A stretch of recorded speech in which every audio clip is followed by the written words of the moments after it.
السلام عليكم. أغلبنا لا يعلم معنى كلالة في القرآن الكريم. نريكم مثال بسيط لأن الأمثلة تثبت في الأذهان المعنى ثم نستلذ بالآية. شايفين يا إخوان؟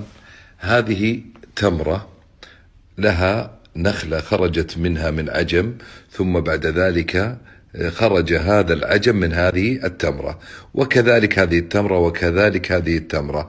لكن هذه التمرة ليس لها أي نخلة، فالنخلة قد ماتت، وأيضا ليس لها عجم. أيضا لو تفتحها وتشوفها ما لها عجم، معناه أنها منقطعة. فالكلالة هو الرجل الذي مات والمرأة وليس له آباء أو أبناء.